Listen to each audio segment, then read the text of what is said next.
episode of Hessy Maven Gaming. On this week's episode, we're going to be talking about a story about a rich man named John DuPont who started sponsoring the USA wrestling team, bringing them back to World 1, but unfortunately it ends with him succumbing to intense paranoia, drugs, mental illness, until eventually he ends up murdering one of the wrestlers, Dave Schultz. So let's play a little bit of Super Smash Bros. On Switch and talk about this insane story. So, John DuPont, he comes from this DuPont family, and they are massively wealthy. They have all different kinds of, they have just an insane fortune. Like, these people are old money, like stupid rich. And John is the heir of that. And his entire family, they're like pretty well known. They're like borderline famous. They have all this different wealth. And John ends up using this wealth for something that I refer to sort of loosely as sports philanthropy, if you will. Now he's sponsoring all these different sports, like everything from equestrian to swimming, triathlons and decathlons and stuff like that. Lugia. And it is to the point where like he's got an entire team, or like I guess you refer to it as a team, called Team Foxcatcher, which is like the name of his estate pretty much. It's like Foxcatcher Farms.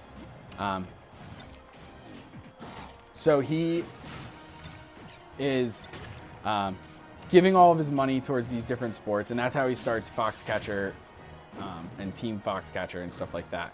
And one of the sports that he begins sponsoring is wrestling, and he really gets really close with this. And the interesting thing is that he actually tried wrestling when he was a kid, but his parents didn't like it, and his mom especially, and they refer to it as like a low sport. Like this is something that like not gentlemen would ever do or whatever, which is so freaking rich people. And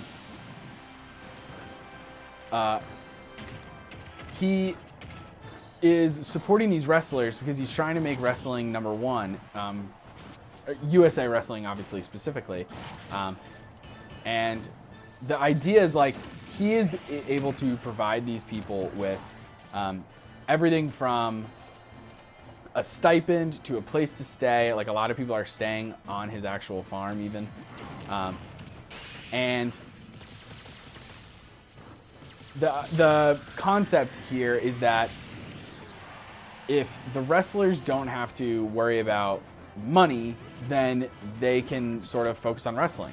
Because not only is he giving them a stipend and giving them places to stay, like a lot of wrestlers eventually end up moving in on Foxcatcher Farms, because this is a 2,000 acre property. So like it's got the room. The idea is if the wrestlers don't have to worry about money, then they can focus on wrestling. That's really the goal here. So he ends up getting the best coaches, the best wrestlers, the best staff possible. And in order to understand that, you have to kind of understand where USA Wrestling is at this time and why they're so desperate for financing in this way. So let's get into that.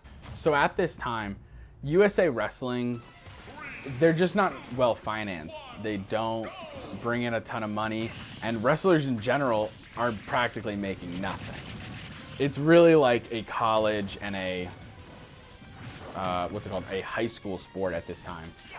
And because of that, you have a lot of wrestlers who like they would probably love to do wrestling more often and throughout most of their lives, or for those early years of their life. But unfortunately, they just don't have the finances in order to do so. So what ends up happening is they're getting constantly beat out by the Soviet Union and these Eastern European countries. Because over there, it is very much a career. They're well financed, they're making money and everything like that. So it's just a totally different lifestyle. Because in the Soviet Union, you can make a career out of this. You can have this be like your life. And in America, that's just not the case at this time. So anyway, we have John DuPont willing to finance wrestling, and that just it makes it able for the USA team to be really competitive at this time. Enter Dave Schultz. Dave Schultz is a hugely successful international wrestler. He is traveling all over the world. He is able to speak Russian even. And he ends up joining Foxcatcher Farms. And he goes so far as to, he even like moves his family onto the property. Now,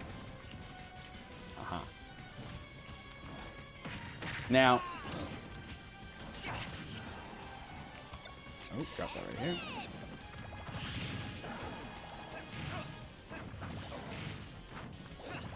And, fuck you, Bowser. Did anyone see the Super Mario movie, by the way? What did you guys think of it? Let me know in the comments below. How did we feel about the voice acting? I know that some people were a big fan of like Jack Black or like Keegan-Michael Key or Michael Keegan-Key. What is his? I'm sorry. Key from Key and Peele. So sorry. I think his name's Michael. But yeah, I just like, my problem with a lot of the voice acting movies is just the idea that like, let's put big names on the billboards and on the movie posters, as opposed to hiring people who are actually good at voice acting and would play these roles the way that they should be played. And that just makes me so sad that we're willing to do that. I mean, it's typical Hollywood kind of stuff. It's not surprising in the slightest, but still. So, Dave Schultz. Let's get into him when we start the next game. All right. So, Dave Schultz, hugely successful wrestler all around the world. He is a really interesting character because he is super charismatic. Everyone likes him. He like single-handedly brings so many different wrestlers to Foxcatcher just because they want to wrestle around him or with him. And it is like, he's described as almost having like two different personalities. Like, he is two different people, one on the mat and one off the mat. Off the mat, he has like hippie vibes. They say he has a goofy kind of smile, and he would do these things like very deceptive almost, where like he would, as he's approaching like the mat, you know, to start a match, he would like shuffle over like as if he's like this old person. And then when on the mat, now he's like this absolute wrestling genius freak, which was somebody's words, is how they described him. And he is doing all this crazy stuff. And if you didn't know, this was actually also made into a movie, like a Hollywood movie, I mean.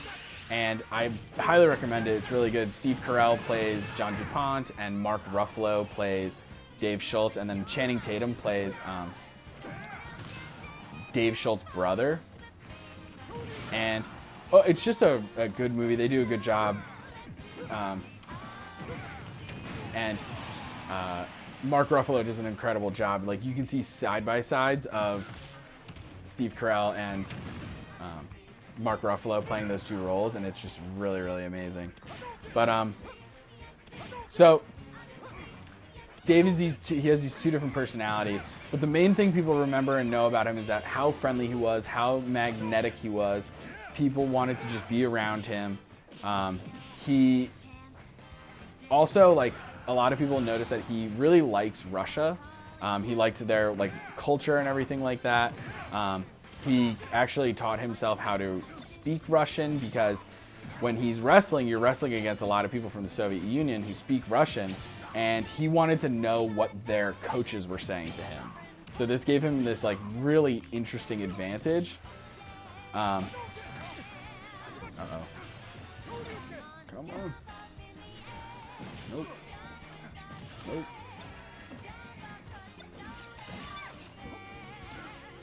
Nope. Get out of this. Get out of this.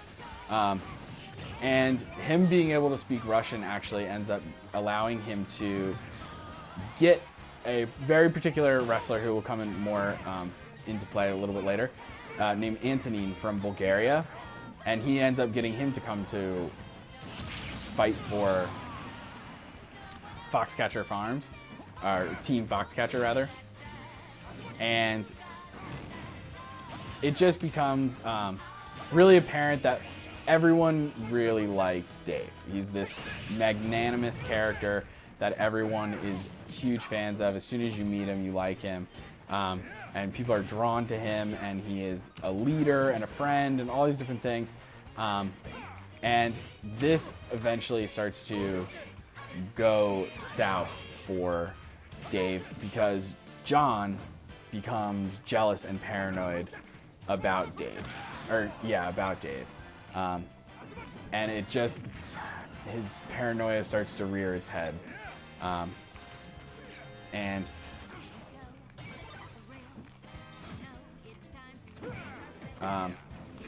So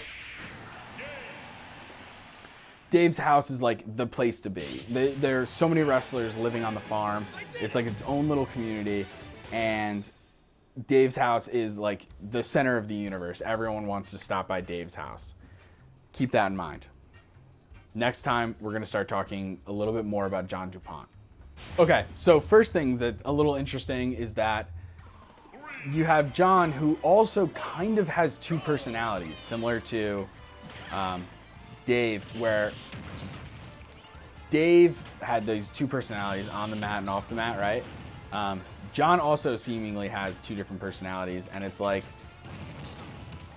but his are a little different because you have the John who is nice and caring and thoughtful and normal, and then you have the John that's reckless and impulsive and just strange and weird and like just uncomfortable to be around sometimes because of his behavior and stuff like that.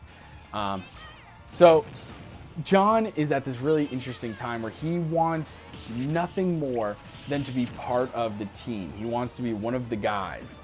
And we're going to explore why that is and also how he goes about this, I suppose. So first things first, let's talk about the why.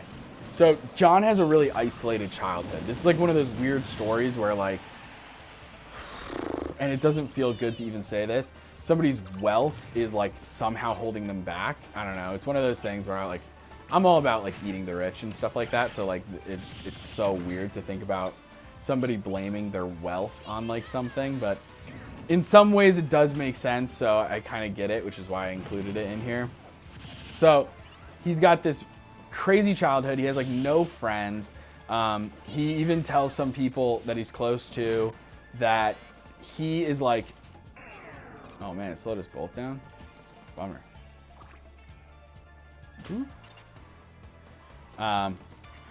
And he tells somebody that he's close to that he's actually having his meals given to his room by his maid until he's like 11 or something like that. And he doesn't know how to like have friends, so he's just like socially awkward. Like he just doesn't know how to be a person, it feels like, you know what I mean? So he just has this such weird behavior. And during this time he like tries all these different sports and he's like good at understanding the sport, but he just like sucks at sports. Like he's just not athletic, you know, like he's just not good at sports. So like he's just no good. Josie, I swear to gosh, Josie, please don't. So he is really only close to his mother, which is fucking heartbreaking. It's just like, of course, like who saw that coming, right? And it's like his only friend. So when she dies, it leaves this huge hole. And he doesn't have anybody in his life. Like he has nobody. He's never been that close to his family except for his mom. He tells members of the wrestling staff that, like, listen, you guys are lucky that you're close to your dad. I had to set appointments to see my dad, and even then he wouldn't see me half the time. So just all around weird guy. So that's really the why. Let's get into the how. So John really considers the wrestling team to be not only just his friends, but also kind of like his family. And he's like inviting them around. He's having them for dinner at his house and stuff, even like for holidays. Because again, keep in mind, everybody's like living on his property. So he would have people over for everything from Christmas to Thanksgiving and stuff. And it's to the point where, again, remember, there's two sides of him. Part of him is really nice and friendly and thoughtful and stuff. Like Nancy, Dave's wife, actually recalls a time of John calling beforehand and making sure that everything was good for Christmas and that, listen, I don't have a baby high chair kind of thing. So like if you need one, make sure you bring it. So John, like, is a decent person. He's really trying to connect with the team and everything. So he even begins going as far as like wrestling with the team. He like gets trained by them, and he is trying to do everything he can to be a part of the crew. He's running laps around the mats and stuff. He's like wrestling with them. You can see all kinds of footage in the documentaries and the movies and stuff like that. And he like even enters wrestling competitions, and he's like, just like when he was a kid, he's not good. He's just, I'm sorry to say it, like he's just not athletic. Like it's not for everybody, which is like totally fine, except that he really wants to be. So eventually, Dave, for like extra money, is like charging him extra money to coach him. So he's getting coached by Dave, and he is entering in these competitions. He's losing and everything, but then he starts this thing like Masters tournaments, which is really just wrestling for old people. And he's versing against people who are like really good for their age, and some of them were even like former champions of different countries and stuff, and he's winning, which from the outside looking in, you're like, what the hell? But then even if you watch some of these matches, like in the documentary, it is... Okay, that was weird. It changed my thing, so when I moved left, I moved right, actually. Wild. Yeah, we really cannot get hit with this stuff. Oh, shit.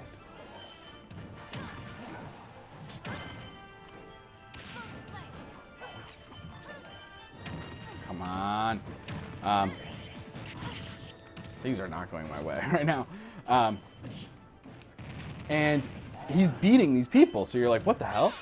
But then you kind of find out that some of the staff, they see some like money changing hands, aka like these people are being paid to lose, essentially. And what ends up happening is like there's this interesting divide between the people who are really close to him and the people who are not, who are there for probably the wrong reasons. A lot of people start playing along. Oh yeah, John, good job. You beat that guy. You kicked that guy's ass, blah, blah, blah. And this feeds into John and sort of this delusion that he has. And that will become a dangerous theme moving on. The Foxcatcher Farms, John DuPont's estate and everything, it's used for all kinds of things. One of the main things is hunting, if you can imagine. I mean, that's kind of where the Foxcatcher name comes from. And it's interesting because he is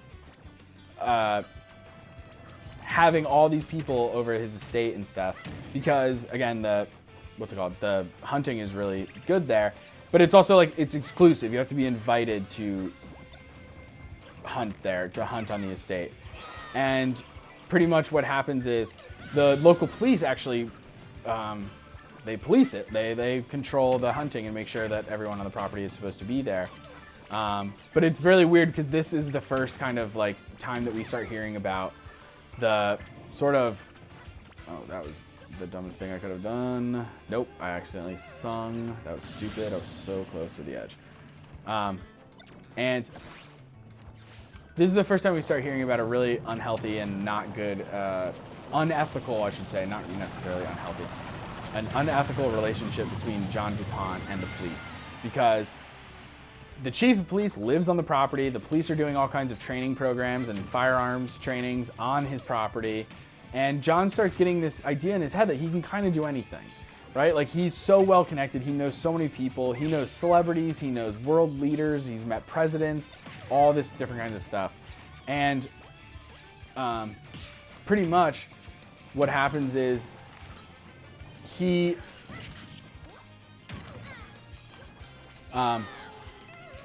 under the impression that he can kind of do whatever he wants. But then you have all these corporations and people coming to him asking for money and stuff that he doesn't really know who his true friends are. And this is where the paranoia begins. So the paranoia is really like, I mean, it's really, in my opinion, and again, I'm not a psychiatrist, I'm not a psychologist or anything like that, so just take everything with a grain of salt. It's like, it feels as though the paranoia is really just a symptom of some undiagnosed mental illness, is the vibe that I get. And, come on, bitch. There you go, got him. So let's get into this paranoia and how it begins and how it gets, unfortunately, much, much worse. So there's a lot of instances of John's paranoia that are like very, what's the word I'm kind of looking for? Worrying. For example, he would set out a video camera and videotape his nearby woods, because again, property is 2,000 acres. He would videotape for hours on end, and then he would watch it back, and he would claim to see all different kinds of shapes and figures and forms in the woods, in his videotapings of it. And he would like have people over and try and convince them to see what he's seeing, even though most of the time they don't. And like, you know, did you see that? Did you see that? And they're like, no, John, I'm not seeing anything. And you fast forward and he'd be like, all right, you see it now, right? And they'd be like, no, I don't see anything. And it eventually gets to, like, he even is sort of, it's so interesting that he does this. He lies sometimes about seeing some things to see who will just say yes to him and who will actually kind of be honest. So, like, for example, he'll be like, oh, do you see that deer? Like, that's actually a robotic deer. It's actually mechanical. And it was placed here to spy on me. And some people would be like, all right, John, like, sure, like a spy deer, got it. Okay, whatever you say. And then he would be like, no, that's not true. Like, that's just a regular deer. And it was like, it's just so interesting that you do that. So then you have people like, the groundskeeper on the property. He is like just going along with everything that John says, and then you find out who John's real friends are, because you have people like Dave who are telling him the truth. Who are like, no, man, like, that's not true. Like, that's not what is happening here. And then the paranoia just gets so much worse. So you have like wrestlers who are sort of like taking over for, they're sort of like, I'm trying to think of how to phrase it. They're like babysitting him. I mean, pretty much. They're like taking shifts, watching him over, almost like keeping him in line to a certain degree, in order to just make sure that he's safe and make sure that he's doing the right things and everything, and that he's kind of acting normal, and that someone's there to watch him, which is really just a testament of like, some of these wrestlers really cared about the guy. Like, they weren't just using him for his money. They were like genuinely were like worried about him and stuff. And like, he would also he would obsess over different wrestlers at different times. Like there would be times where he's like all about this guy Dan, or he's all about Robbie. And there was a period of time where he was all about that Bulgarian wrestler that Dave brought on, Anthony. And he's just obsessed with the guy. And he is constantly do the thing. And he is constantly spending time with him. He always wants to be around him and everything. But then it gets weird because it goes from just like wanting to spend time with somebody that you admire to like he starts claiming that he's Bulgarian, even though the DuPont family is like very well known for being like a French family that came to America eventually. DuPont, go figure, it's French. And so like he starts claiming that he's Bulgarian. He even goes as far as like he starts sponsoring the Bulgarian team, like the national team. Like he's sponsoring the American team, but then he also starts sponsoring. Oh shit! Boom, gotcha, baby.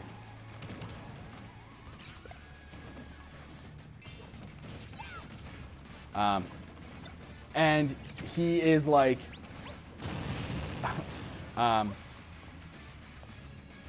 it's just so crazy to me that he thinks he's Bulgarian. He's like claiming like, oh yeah, it's in my line, it's in the line of my family and everything. And you're like, whatever, man. But the thing to remember, like I said, Dave was the one who brought Anthony on to the scene. So like, he is really close with Anthony. And their families are close, their wives are close, their kids play together, all this different stuff. And John starts targeting his paranoia, or maybe not intentionally, obviously, but his paranoia starts targeting Dave. So he's super jealous of Dave, who's very charismatic, whereas John is not. And John's paranoia is in the extreme and also encircling Dave in its wrath, because he starts believing that Dave has a weather machine, that Dave is in the walls of his house, that there are secret tunnels underneath the estate that Dave is taking in order to mess with him. Like, it is wild. And then he hires a security team and things get even worse. So John hires this security team. He claims that there's like threats on his life and stuff like that. Now the security team, it's hard to say. Obviously, it depends on the documentary that you watch, or the information you read and who's writing it, because that's going to change kind of the impression that you may get of these people. To me, based on the couple of things that I've read and seen about this whole situation, it honestly seems like these guys were just in it for the money and were willing to keep the train going, because if for some reason John doesn't have these illusions, then they're not going to get paid as much money. They're not going to have as many resources and stuff like this at their disposal, because the way that it works is like they're feeding into all of his delusions. So like they're checking out trees that might be mechanical and be fake trees. They're checking out they're checking for the tunnels. So they're like literally digging holes into the ground with excavators trying to find these secret tunnels. They are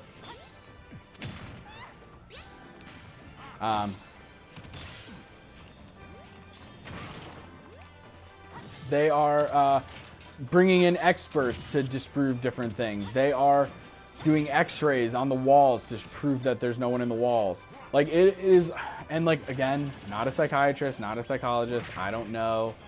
I barely even know the difference between those two positions. What I do know is that it feels like you can only go with somebody's delusions so much before eventually being like, hey man, what are you talking about? Like, if you're just constantly being like, yeah, we'll check, yeah, maybe there are people in the walls, let's check on it. Yeah, maybe there are tunnels, let's check on it. It just feels like eventually that's gonna backfire, and obviously it sure as hell does. Then John starts getting this crazy freaking idea. If things weren't already crazy, right? It keeps happening like that, where things just keep getting nuts and nuts, more nuts and more nuts, until eventually it is just bonkers. Because now John thinks that black is the color of death, so he doesn't want any black anywhere. He gets rid of black horses. He makes certain wrestlers who have black cars get rid of those black cars. He never wears black. Then he fires all of the black wrestlers on his team.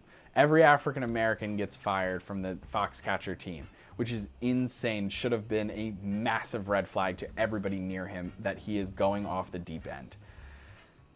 But that's not the case. They reach out to him too, and they're like, hey, John, people are going to think you're racist as hell because of all this stuff. And he's like, no, I don't care that they're African American. I just got to get rid of black around me because it's the color of death. And you're like, okay, you're having some problems up there, huh, bud? So things are bad. Now, things are getting worse and worse and worse because at some point, John starts doing drugs and he's doing like cocaine. He's drinking a lot.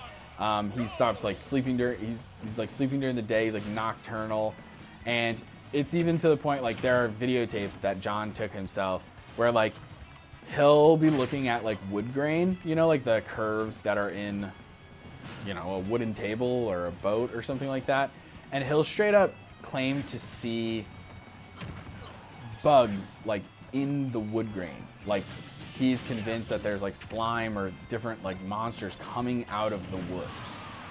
Then he even thinks that like there's bugs under his skin. He's like carrying a gun around a lot more. So the whole thing is getting scarier and scarier.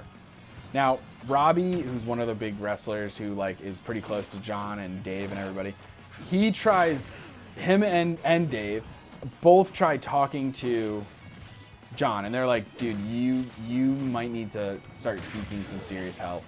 Like, you need to seriously consider that, like, you might need to go on medicine or like go see a professional or something like that.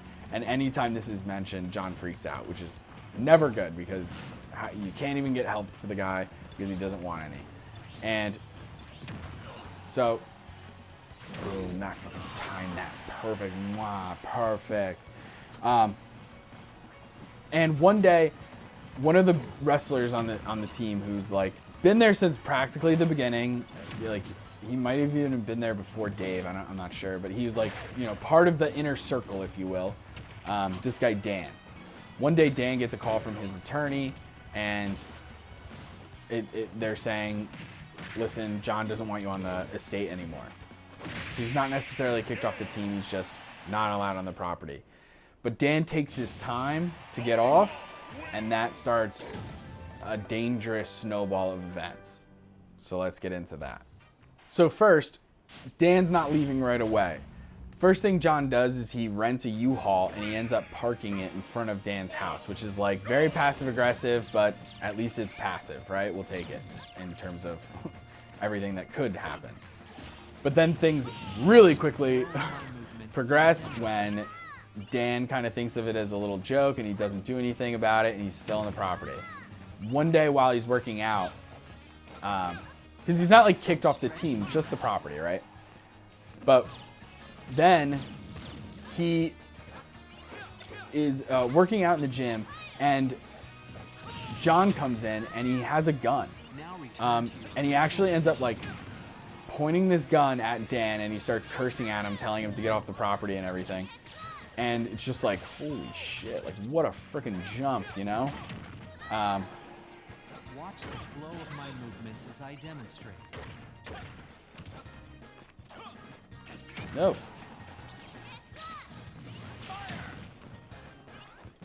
Sorry, I really want to get this thing. Ah, nailed it. Bingo. Oh, what the fuck? Okay. Luckily, Dan's able to kind of talk him down and be like, John, what are you, like, let's talk, buddy. Like, what is going on here? And John just puts the gun down and ends up running away. But when Dan goes to the police and he's like telling people, not just the police, but also just like other wrestlers and stuff about what happened, everyone is kind of like laughing it off almost. Like, oh, that's just John. Like, he's a weirdo. Like, oh, he's a little eccentric. Typical John. And it's like, oh no, man, this is, oh boy. This is like exactly what we don't want to happen. And it turns into a 2020, or excuse me, hindsight is 2020 is what I meant to say. But like, I understand how easy it is to overlook certain things and then in hindsight be like, oh, I should have known. Like that happens all the time, right? Especially in true crime. But man, some of this stuff really does read like a freaking warning manual. So anyway, you got... Bend forward and touch your toes with both hands. Oh man, you hit me with your bat? How's that possible? Boom, baby. How's it going? Now return and to the original position. oh, jeez Louise. Eventually, like after that first thing happens, the house next to Dan, like in the middle of the night, because again he's still on the property, gets lit on fire and burns to the ground. So, oh my god, I cannot hit that. See my leg.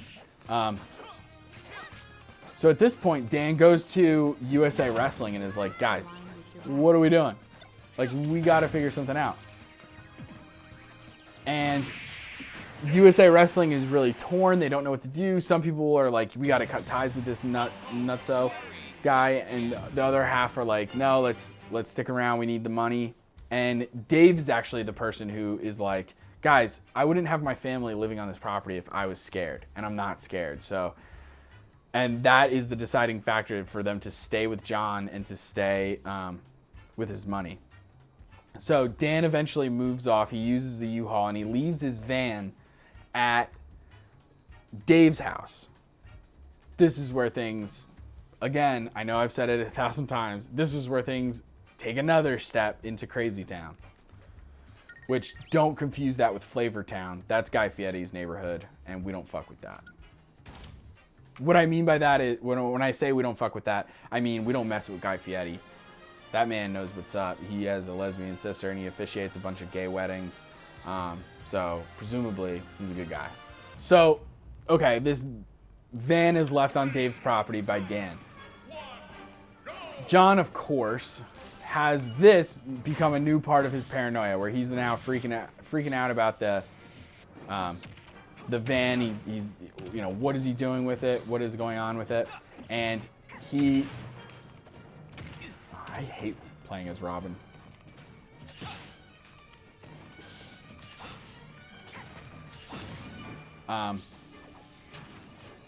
So it's very much like John is super concerned about this van. So one day from security, he hears that Dan is on the property. And he obviously doesn't like Dan. He has beef with him, whatever. So he goes over to Dave's house because that's reportedly where he is. Again, security tells him all this. Now, Dan ends up leaving before John even gets there. But regardless, he gets there. And he is drunk out of his mind. He is carrying a shotgun. And thank goodness Dave's kids are upstairs. So only Dave and Nancy have to experience this. Now, what ends up happening is like Dave ends up being able to sort of talk him down and get him to relinquish the shotgun and everything. But in the process, he ends up actually tripping and hitting his head. So he ends up having to get stitches. And at some point during all of this process of him getting stitches and eventually coming back to the farm and everything, one person just kind of like in passing, I don't even know who it was and it kind of doesn't matter. One person in passing literally is like, oh man, it looks like somebody hit you over the head. And John is like, that's what happened. Somebody hit me over the head and I know who it was. It was Dan because me and Dan have beef. So he gets the local police involved and he starts trying to go after Dan. The first thing the police do is they go to, oh boy, goodbye. They go to Dave and they're like, hey man, did this happen? And they're like, Dave's like, absolutely not. Dan wasn't even here. He slipped and he fell and he hit his head. That's how this happened. So now John's feeling betrayed by Dave for essentially telling the truth. But of course, John has some serious mental illness going on, so he doesn't really understand that that's the truth, whatever, right?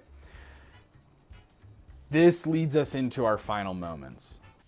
So Dave's wife, Nancy, really wants to leave at this point. She is not feeling safe. She doesn't want her kids here, any of this stuff. Dave is, to put things into a little bit of perspective, Dave is 37 at this time. This is potentially one of his last chances to go to the Olympics. I don't know if he'd been there before or not, but this is probably, you know, his last time to go and win gold medal if possible, you know? So he's like, listen, as soon as the Olympics are done, we'll leave. We'll move to California. And unfortunately, that never happens, but yeah. But okay, so then it's 1996, right? There's this big snowstorm. And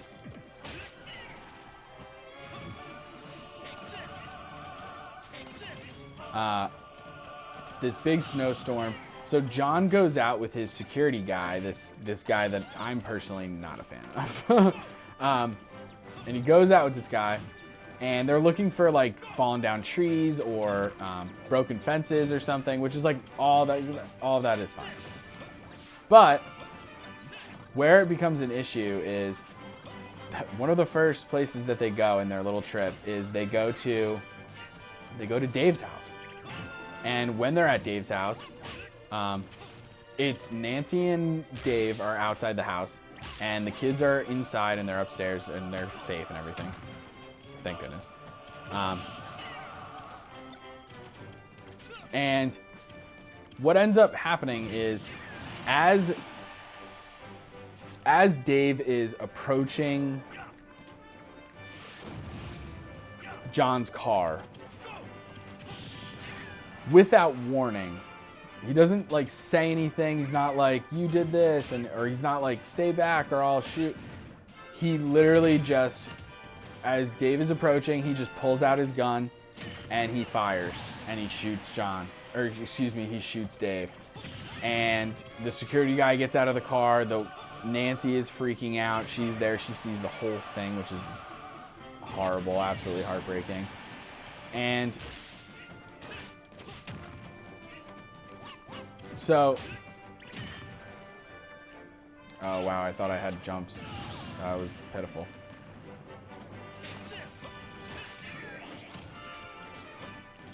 Oh, I thought I could get him. I didn't. I missed. How disappointing. So Dave is shot. Security guy gets out of the car. John jumps in the driver's seat and he ends up driving away to his estate on the property. And he says, listen, the police are gonna come, don't let them in. And it's like, go fuck yourself, buddy. But okay. Nancy calls 911, but unfortunately Dave Schultz dies that day. I don't even know if the ambulance got there in time to even administer any kind of first aid or anything. I'm pretty sure he died on the scene. And so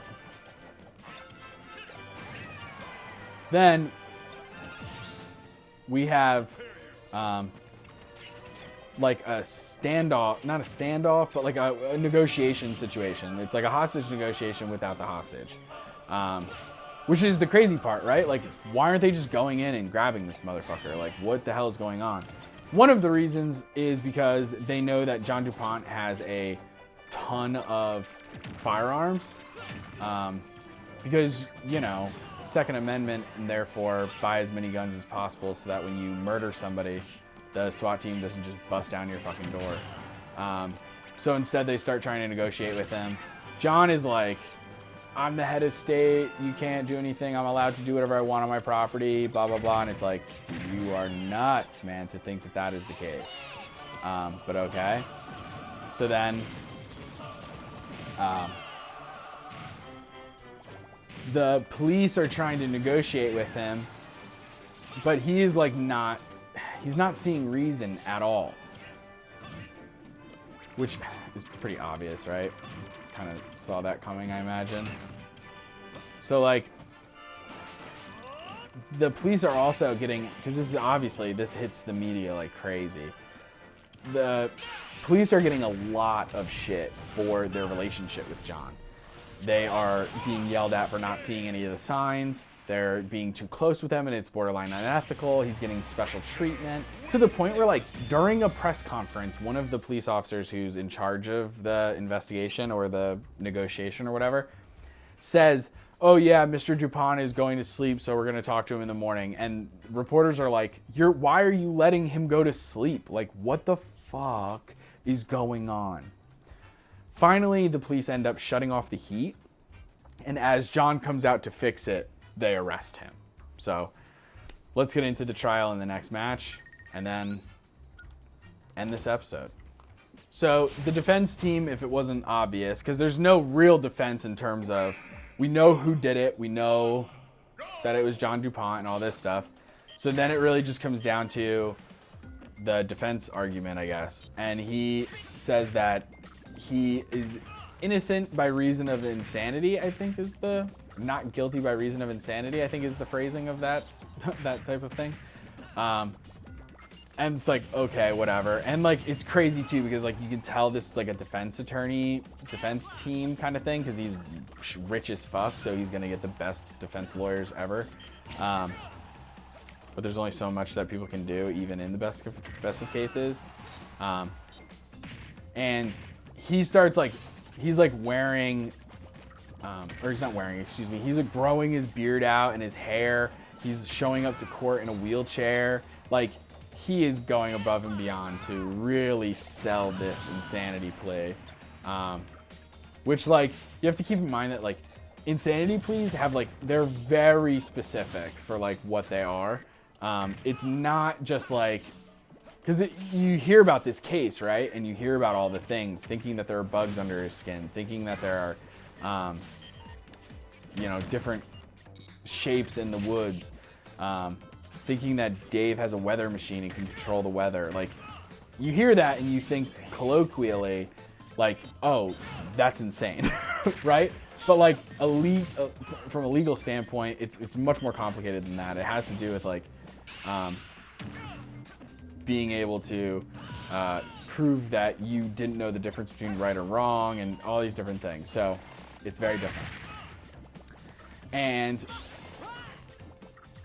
even though he tries this defense and he's trying to make it seem like that's the thing, eventually the jury finds him guilty of third-degree murder, and they say that he is definitely mentally ill, but he is by no means insane. So he ends up going to prison for the rest of his life, and at the age of 72, John Dupont actually passes away in prison. And Nancy sues him in a civil case and ends up getting a couple millions of dollars, which is awesome. She sure as hell deserves it. But it is such a wild story. There are so many documentaries and articles and movies about it. I highly recommend looking into it. It is so interesting in terms of a true crime case. And it's a real shame because Dave Schultz seemed like somebody who was just such a good-hearted person. And it's such a shame that this person that he was always trying to see the good in ends up being the person to kill him. It's just absolutely heartbreaking. But, so, that's the end of this story. In the comments, put down what kind of games you wanted me to play next, what kind of stories you want me to talk about, and let me know how you're liking this sort of idea of doing video games and true crime in one particular video. That being said, that's all for this week's episode of Hessy and Maven Gaming. Tune in next time where I talk about something else. Bye!